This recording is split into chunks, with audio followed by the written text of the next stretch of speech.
Good morning students. हमने इससे पहले लीफ के बारे में जानकारी की थी या लीफ के बारे में स्टडी की थी कि लीफ कितने प्रकार की होती हैं। टाइप्स ऑफ लीफ को देखा था। नेक्स्ट चलते हैं फाइलोटैक्सी। फाइलोटैक्सी फाइलोटैक्सी को क्या बोलते हैं? Leaf arrangement.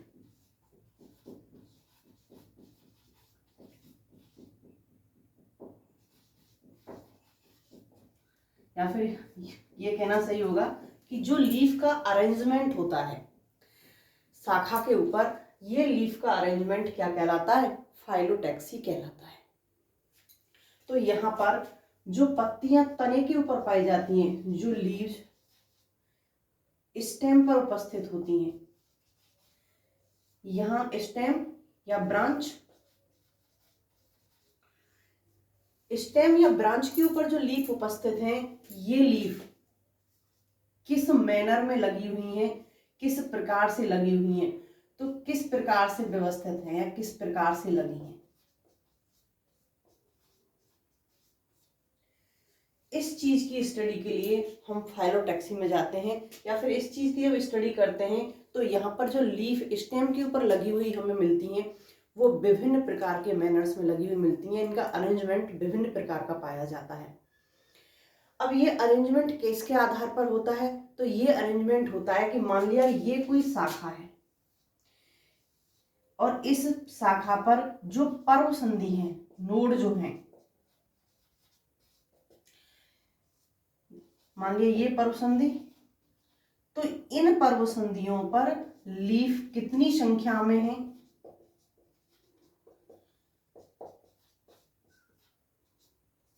किस प्रकार से हैं और एक दूसरे के साथ में कोण क्या है? यहाँ लीफ का एक दूसरे के साथ में कोण क्या है? इन सारी चीजों की स्टडी की जाती है यहाँ पर, और इन्हीं के आधार पर यहाँ लीफ के फाइलोटैक्सी के प्रकारों को देखा जाता है, लीफ के अरेंजमेंट को देखा जाता है। तो यहाँ पर यही चीज क्या कहलाती है? पर्ण विन्यास। पर्ण विन्यास। फाइलोटैक्सी क्या होता है? पर्ण विन्यास। शाखा पर या स्टेम पर लीफ का जो लगने का क्रम होता है वो क्या कहलाता है? पर्ण विन्यास। और ये पर्ण विन्यास 3 प्रकार का पाया जाता है। पर्ण विन्यास 3 प्रकार का होता है। देखते हैं अब एक एक करके।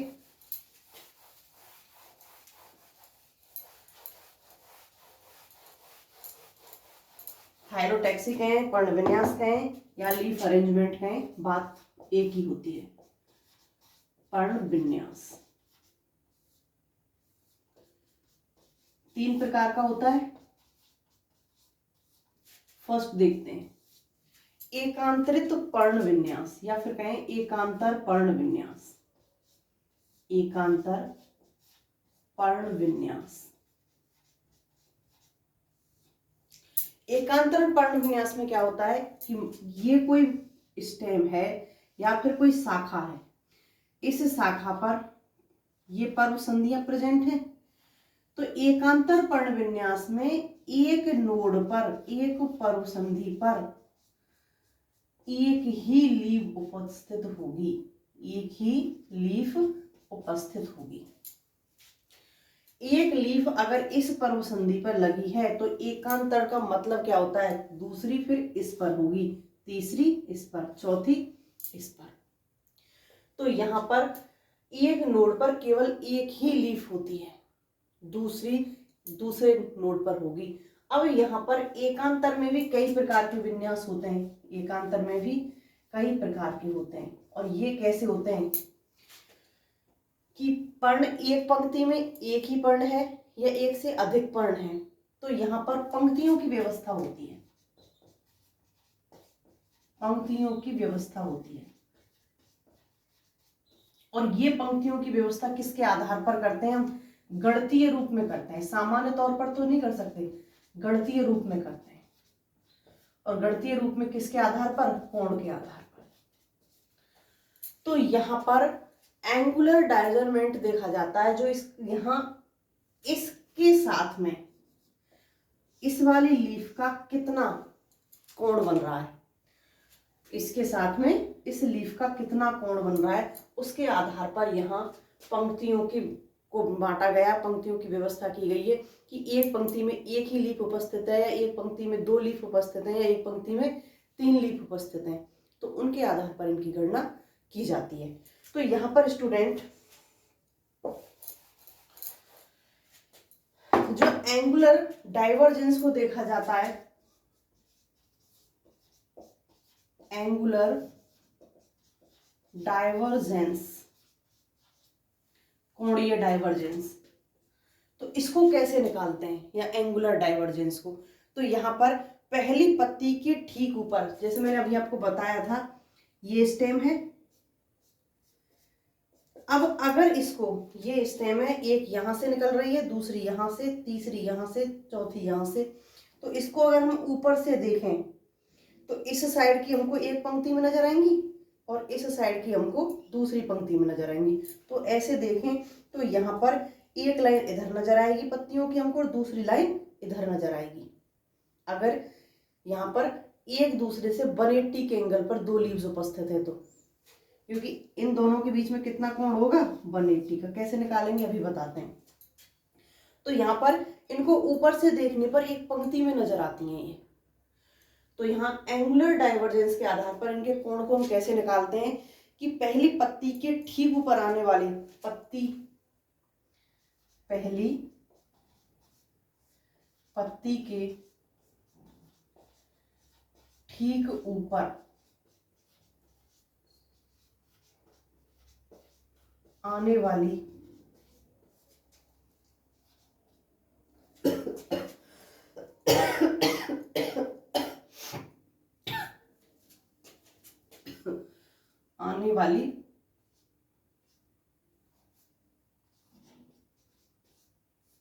पत्ती तक चक्रों की संख्या,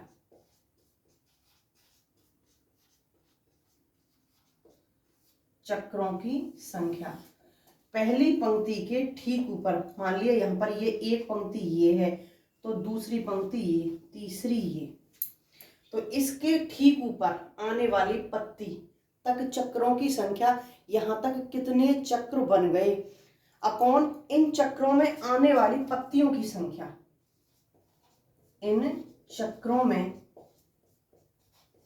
आने वाली पत्तियों की संख्या, कि यहां इन चक्रों में कितनी पत्तियां आ रही हैं, इंटू 360 से इसका मल्टीप्लाई कर देंगे। तो यहां जो कोण निकल करके आएगा, तो देखो इसमें देखते हैं हम, एक पंक्ति में चक्रों की संख्या कितनी आ रही है, पत्ती के ठीक ऊपर आने वाली पत्ती में तक चक्रों की संख्या 1 बटे इन चक्रों में आने वाले पत्तियों की संख्या, तो यहाँ पर एक चक्र में कितनी पत्तियां आ रही हैं, 2, एक चक्र यहाँ, एक यहाँ, इन दोनों में 2 पत्तियां आ रही हैं, इंटू 360, कितना एंगल आएगा निकल के, 180। तो यहाँ पर 180 का एंगल निकल करके आएगा। अभी आगे पढ़ेंगे तब और बताएंगे आपको। तो देखिए इस आधार पर जो यहाँ पर एकांतर क्रम देखे गए हैं वो निम्न इस प्रकार से हैं। द्वैपंक्तिक एकांतर क्रम, अभी जो हमने पढ़ा था वो कौन सा था, द्वैपंक्तिक एकांतर क्रम।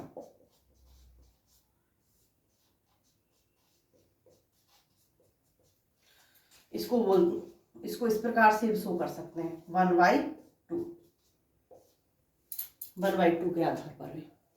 तो इसमें क्या होगा कि जो हमने पत्र संधि सर्पिल होता है, यहाँ पर पत्र संधि सर्पिल क्या होता है एक बार वो समझ लीजिए, कि मान लिया ये स्टेम है और इस स्टेम पर जो ये लीव्स लगी हुई हैं, तो इनके सभी के आधारों को मिलाकर देखते हैं। ये यहाँ पर इस प्रकार से लीव लगी हुई हैं, तो इन लीफ के सभी के आधारों को मिलाकर के देखते हैं, और एक जो रिंग बनती है सभी के आधारों को मिलाने पर, वो रिंग क्या कहलाती है, पत्र संधि सर्पिल, जेनेटिक सर्पिल, सॉरी स्पाइरल, तो वो कहलाती है पत्र संधि सर्पिल। तो स्टूडेंट्स यहाँ द्वैपंक्तिक एकांतर में जो यहाँ पर एक पत्र संधि सर्पिल में, एक पत्र संधि सर्पिल में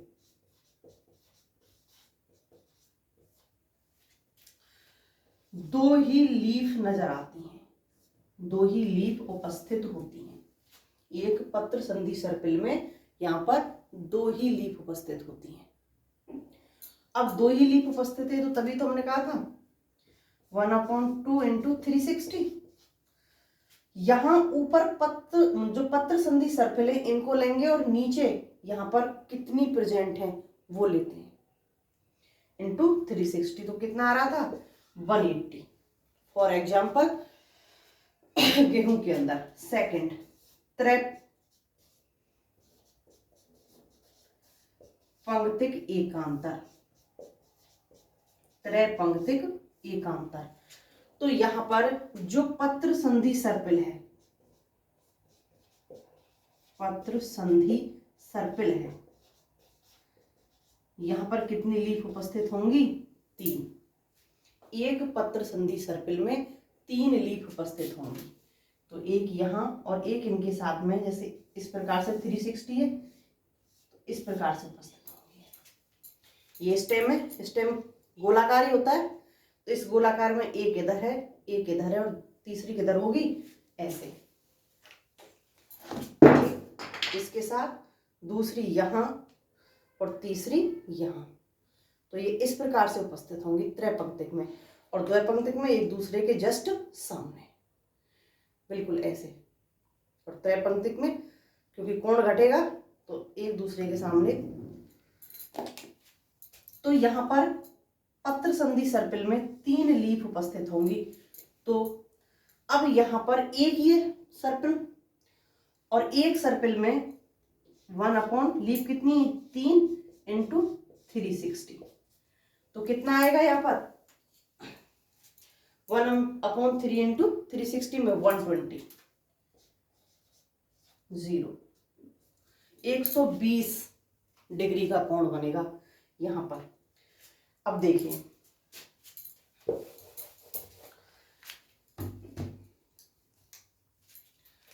ये मान लिया मेन पॉइंट है, पर्व संधि है इस जगह पर। इस पर्व संधि से हमको इन लीव्स को मिलाना है, ऐसे निकल रही हैं जो, इन लीव्स को मिलाना है। कैसे मिलाएंगे इन लीव्स को? इस पॉइंट को यहां से पकड़ेंगे, सभी को एक सर्कल में लेना है।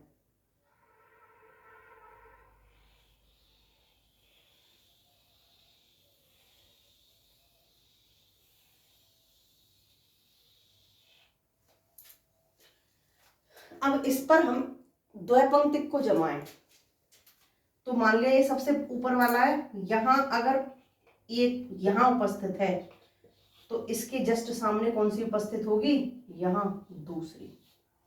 एक पर्ण यहां उपस्थित है तो दूसरी कहां होगी, यहां। दूसरे मैनर में तीसरी अगर यहां उपस्थित है तो चौथी कहां होगी, यहां। पांचवी यहां उपस्थित है तो छठवीं कहां होगी, यहां। सातवीं यहां है तो आठवीं, जो पॉइंट हमने लिया है इस पॉइंट पर यहां पर आठवीं उपस्थित होगी। ये व्यवस्था किसमें होती है, द्वैपंक्तिक में। एक दूसरे से कितने पर आ रही है, 180 के एंगल पर आ रही है ना, सीधी रेखा। तो ये होती है। अब ये जो है, जो हमने इस तरह से खींची है, ये क्या कहलाता है, पत्र संधि सर्पिल। ये कहलाता है पत्र संधि सर्पिल। तो ये चीज क्लियर होनी चाहिए कि पत्र संधि सर्पिल क्या है और कोण कैसे बन रहे हैं। सेकंड, त्रैपंक्तिक एकांतर। त्रैपंक्तिक एकांतर में ये मेन पॉइंट है हमारा, फिर वापस से वही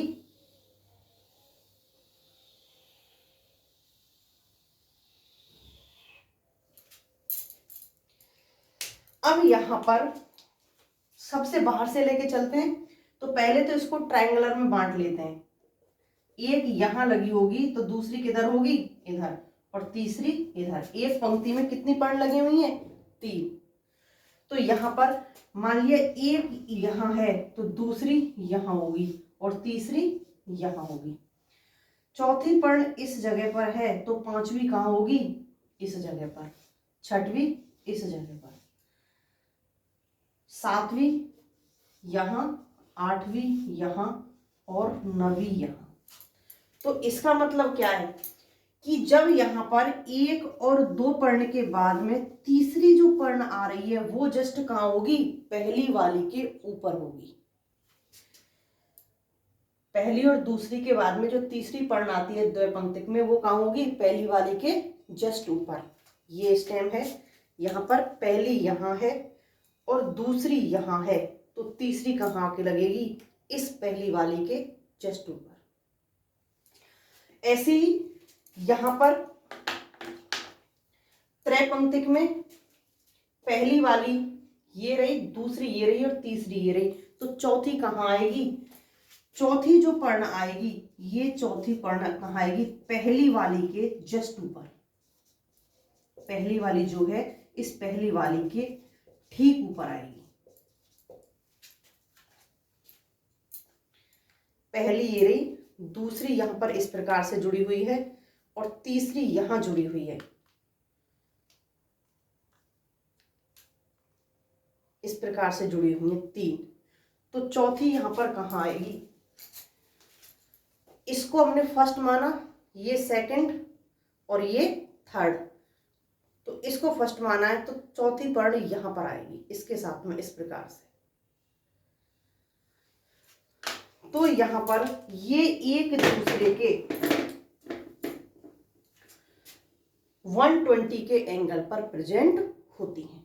तो इस जो हमने फॉर्मूला दिया था एंगुलर डाइवर्जेंस का, इस एंगुलर डाइवर्जेंस से हम यहाँ इस प्रकार से कोण को निकाल सकते हैं और इस कोण के आधार पर ये पंक्तियां क्या है, जमी हुई हैं, एक पंक्ति में है या द्विपंक्तिक में है।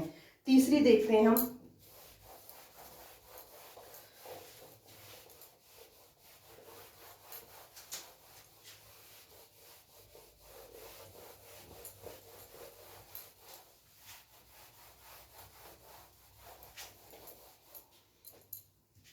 पंचपंक्तिक।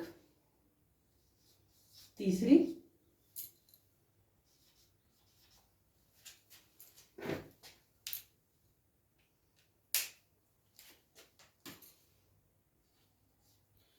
पंचपंक्तिक।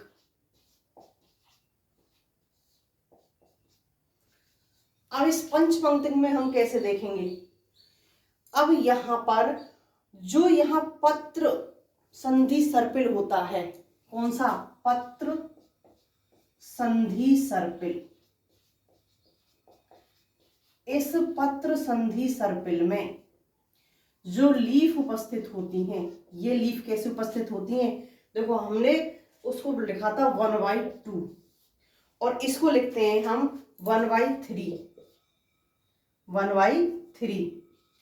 और पंचपंक्तिक को क्या लिखते हैं हम, 2/5, 2/5। तो यहाँ जो हमारे सर्पिल थे वो कहते हैं एक एक, यहाँ क्या है 2/5 में 2। ये तो पत्र संधि सर्पिल की संख्या है और ये किसकी संख्या है, लीफ की। तो इसका मतलब यहाँ पर जो लीफ प्रेजेंट हैं वो पांचों की पांचों एक सर्पिल में ना होकर के कहाँ उपस्थित हैं, दो सर्पिल के अंदर प्रेजेंट है, या दो सर्किल बन रहे हैं, दो सर्किल के अंदर एक पंक्ति की 5 लीफ प्रेजेंट है। तो देखिए यहां पर अगर हमको कोण निकालना है तो कोण कैसे निकालेंगे, 2/5 इंटू 360। ऊपर पत्र संधि सर्पिल की संख्या और नीचे लीफ की संख्या, और किससे हमने कर दिया, 360 से यहाँ पर इसको मल्टीप्लाई कर दिया। तो यहाँ पर कितनी आएगी, 144। तो इसका मतलब 144 डिग्री के कोण पर यहाँ पर पांचों पंक्तियां एक दूसरे के साथ में जुड़ी हुई होती हैं। तो यहाँ पर जो पहली पंक्ति में फर्स्ट लीफ, इस पंक्ति में जो फर्स्ट लीफ है, इस फर्स्ट लीफ के ऊपर जो छठवीं लीफ आएगी, छठवीं जो लीफ आती है इसके जस्ट ऊपर नजर आएगी हमको, पहली वाली के ऊपर जस्ट छठवीं वाली पत्ती हमको नजर आएगी। तो इसका अगर हम अरेंज करें तो कैसे होगा, यही मेन पॉइंट, इस मेन पॉइंट से हमने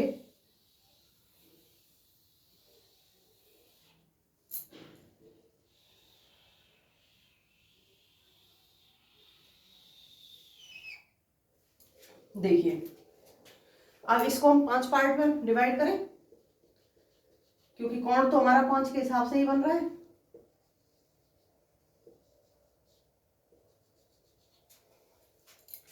वास्तविक रूप से सही कोण नहीं बना, हर एक के बीच में कितना होना चाहिए, 144 का, 3 के बीच में, 5 के नहीं। तो वो 3 कौन सी आएंगी, मान लिया ये पहली है, ये दूसरी है, तो ये तीसरी आएगी। इन दोनों के मध्य में कितना कोण होना चाहिए, इसके और इसके मध्य में 144 का, इसके और इसके मध्य में 144 का। तो ये यहाँ आकर ना आकर के कैसा आएगा, थोड़ा सा ऐसे झुका हुआ आएगा। तो यहाँ पर पहली पंक्ति में फर्स्ट, सेकंड और थर्ड लीव्स, पहली लीफ यहाँ जुड़ी हुई है, दूसरी यहाँ जुड़ी हुई है, तीसरी यहाँ जुड़ी हुई है, तो चौथी कहाँ होगी, इस जगह पर होगी, यहाँ फोर्थ होगी और यहाँ फिफ्थ होगी। अब यहाँ पर क्या बना है कि 5 की 5 पंक्तियों में 5 लीफ यहाँ पर प्रेजेंट है। ऐसे प्लांट को अगर हम ऊपर से देखेंगे तो यहाँ पर 5 रो दिखाई देंगी, यहाँ पर 5 रो दिखाई देंगी लीफ की लगी हुई स्टेम पर। तो ये कहलाती है पंचपंक्तिक पत्तियों का अरेंजमेंट। अब यहाँ पर छठी पत्ती किधर आएगी, तो ये सॉरी यहाँ ना आकर के कहाँ आएंगी, पंक्ति चेंज हो जाती है इनकी, यहाँ आएंगी, फोर्थ यहाँ आएगी और फिफ्थ इस जगह पर आएगी। तो सिक्स्थ कहाँ आएगी, इसके जस्ट ऊपर यहाँ आएगी, ये जो रो आगे की तरफ बढ़ रही है, तो 6 वाली यहाँ आएगी, 7 वाली कहाँ आएगी, इस जगह पर, और 8 वाली कहाँ आएगी, इस जगह पर। अभी और आगे एक सर्कल आएगा तब यहाँ पर दूसरी पंक्ति आएगी। तो इस प्रकार से इनका अरेंजमेंट होता है। ऐसे ही नेक्स्ट अगर हम देखें अष्टपंक्तिक में, तो अष्टपंक्तिक में क्या होगा,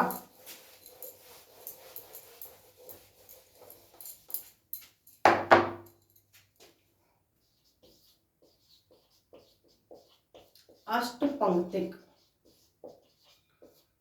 और इसको जैसे हम 2/5 से शो कर रहे हैं तो अष्टपंक्तिक को करते हैं हम 3/8 से शो। तो समझ में आ गया होगा। यहां पत्र संधि सर्पिल की संख्या कितनी है, 3, और 3 सर्पिल में कितनी पर्ण जुड़ी हुई हैं, 8 इंटू 360, मतलब पहली वाली पर्ण के बाद में उसी स्थान पर नवी पर्ण आएगी। जब पहली वाली पर्ण जिस स्थान पर जुड़ी होगी इसी स्थान पर घूम करके यहाँ कौन सी पर्ण आएगी, नवी पर्ण आएगी। तो यहाँ पर जो कोण आता है, ये कोण कितने का आएगा, 135 डिग्री का कोण आता है। तो इसी प्रकार से पंक्तियों की व्यवस्था यहाँ पर होती हुई चली जाती है। ये मिलती है पपीता में, पपीता में। ऐसे ही और भी मैनर हो सकते हैं, 5/12 सॉरी 13 आएगा, 13 आएगा, 5/13 और भी मैनर हो सकते हैं इस प्रकार से। तो यहाँ पर 13 पर्ण कितनी उस सर्किल में जुड़ी होंगी, 5 सर्किल के अंदर।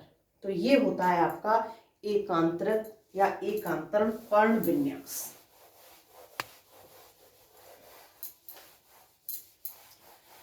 तो यहाँ फाइलोटैक्सी को जो समझाया जाता है वो फाइलोटैक्सी को मैथ के आधार पर समझाया जाता है। क्या पर्ण की जो व्यवस्था पाई जाती है वो एंगल के हिसाब से पाई जाती है कि एक पर्ण दूसरी पर्ण के साथ में कितना एंगल बना रही है। सेकंड आता है आपका सम्मुख पर्ण विन्यास, सेकंड सम्मुख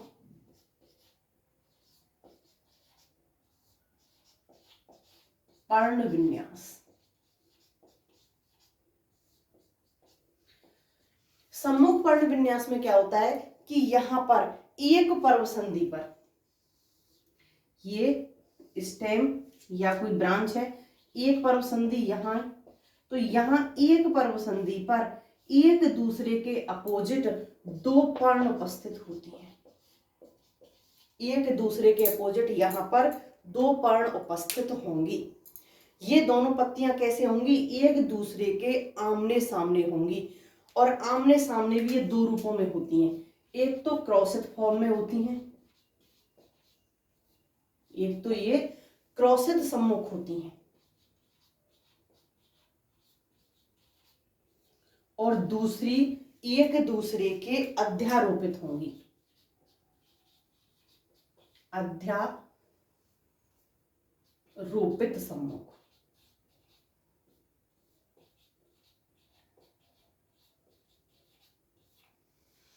तो देखिए, जो यहाँ पर क्रॉसित सम्मुख पर्ण होती हैं, ये क्रॉसित सम्मुख पर्ण जब यह दूसरी पर्व संधि होती है, एक पर्व संधि ये रही, इसके बाद में जब दूसरी पर्व संधि आती है तो इस पर्व संधि के जैसे ये यहाँ इस प्रकार से जुड़ी है, तो एक यहाँ होगी और दूसरी यहाँ होगी। देखिए, एक यहाँ जुड़ी है और दूसरी यहाँ जुड़ी है, तो तीसरी और चौथी कहाँ जुड़ी होंगी? तीसरी यहाँ और चौथी इधर साइड में। तो यहाँ पर एक दूसरे से 90 का एंगल बनाते हुए जुड़ी हुई होती हैं। तो इसके साथ में इसका अगर एंगल देखें तो कैसा बन रहा है? यहाँ ऐसे 90 का क्लियर दिखाई दे रहा है हमको। तो यहाँ एक क्रॉसित में यहाँ क्रॉस फॉर्म हो गई एक दूसरे के साथ में, 90 का एंगल बनाते हुए जुड़ी होती हैं। अगर पहली पर्व संधि पर दो इस दिशा में है तो दूसरी बिल्कुल कैसी होंगी? इससे जस्ट अपोजिट क्रॉस बनाते हुए उपस्थित होंगी। अध्यारोपित में क्या है? पहली पर्ण यहाँ उपस्थित है, दूसरी इसके सामने उपस्थित है, तो तीसरी कहाँ होगी? यहाँ इस वाली के जस्ट ऊपर, और चौथी इसके जस्ट ऊपर। अध्यारोपित में ऊपर वाली पर्ण से नीचे वाली पर्ण दिखाई नहीं देंगी। दो पर्व संधियों पर जब हम देख रहे हैं, इस पर्व संधि पर देखेंगे तो इसके ऊपर वाली पर्ण किसको ढक लेंगी? नीचे वाली में, अध्यारोपित में। लेकिन अगर दो पर्व संधि पर हम क्रॉसित में देखें तो पहली वाली को दूसरी वाली ढके हुए नहीं होती है, क्योंकि एक दूसरे के ऐसे उपस्थित है तो वो दूसरी कैसे होंगी? तीसरी और चौथी ऐसे। तो यहाँ पर दोनों पर्व संधियों की चारों पर्ण हमको क्लियर नजर आती है। डायग्राम से देखते हैं। पहली पर्व संधि पर इस प्रकार से पर्ण उपस्थित है,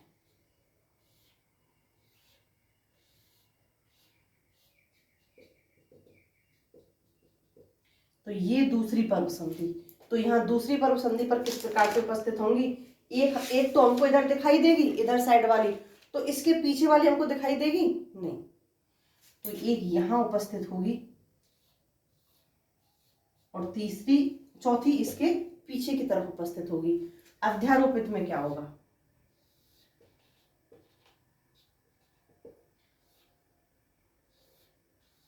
एक यहाँ, दूसरी यहाँ, तीसरी यहाँ और चौथी यहाँ, इस प्रकार से उपस्थित होगी। तो यहाँ पर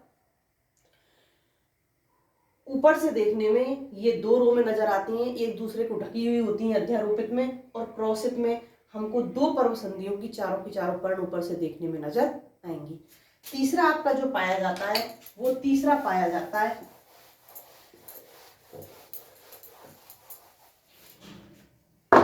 चक्रदार पर्ण विन्यास।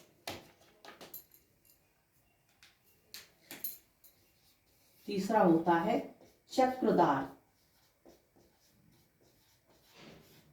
पर्ण विन्यास।